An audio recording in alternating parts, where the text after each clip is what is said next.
sales tax on your own. And you have a minute and a half. Thank you, Mr. Yeah. As stated in my opening remarks, I respect the decision and the voice of the taxpayers. They have told us with their vote in 2010 that they do not wish commissioners to impose sales taxes when they defeated the 2.25% taxes that had been imposed by the previous commissioners. I respect that voice. I will honor that, and I will not, under any circumstance, impose a sales tax. Whether elected or not, I will not even suggest any new taxes. Thank you, Steve. Jamie? I believe the question was, would I be willing to impose a sales tax? The answer is no. I would like to hear from all three candidates what their thoughts are on negative advertising. In terms of negative advertising, I don't think, I guess it really depends on how you define negative. I think if we're talking about issues, I think if we're talking about records, if we're talking about positions on issues, bringing a contrast between candidates is not a bad thing, it's a good thing. Mr. Burnaby mentioned in his opening remarks, and again, that he's in favor of the sales tax. And I think it's good for people to know that he's in favor of it. I'm not. I'm against the sales tax. I think there's a multitude of reasons, and I'm sure we'll get into that. But I don't think that's negative. I don't think that's negative to talk about his position relative to mine or to Mr. Todd's. So if that's negative, so be it. But I don't think it is. I think it's an open and honest discussion on our positions with issues. I think that we are all tired of negative advertising. I think that it is demeaning to the political process.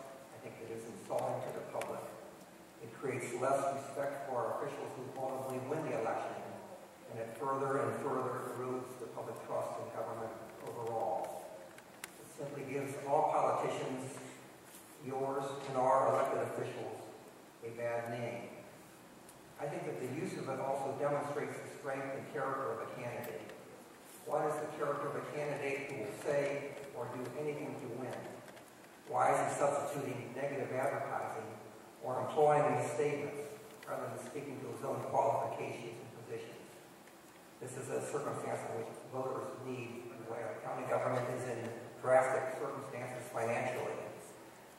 Currently, the operating budget is approximately $56 million. In 2011, it's estimated to be $45 million. In 2012, it is estimated without a sales tax to be $35 million. Currently, we spend over that amount, $39 million, simply on our criminal and civil justice systems. That is to keep the jail open, keep the juvenile detention facility open, to run the sheriff's office, to staff courts with prosecutors, to keep the courts open. We cannot operate in 2012 without a sales tax. It will be nightmarish and a disaster.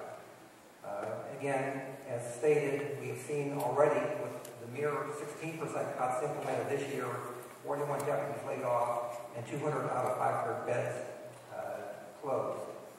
I think that I'm elected, and we are all elected to be leaders.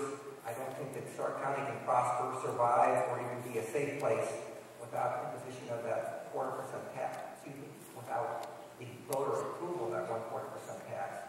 And I will, if elected, work hard to ask and convince the voters to vote again, as they did in 2006 or 2007, to enact that. The Bible says the truth will set you free. So I think as it relates to advertising, I think if the ad is truthful, and we've seen, hopefully you've seen some of the articles in the newspaper recently, judging the value and truthfulness of some of the ads of some of the campaigns. I think it's absolutely atrocious that when you look through those, everybody's lying about everybody, it seems to me.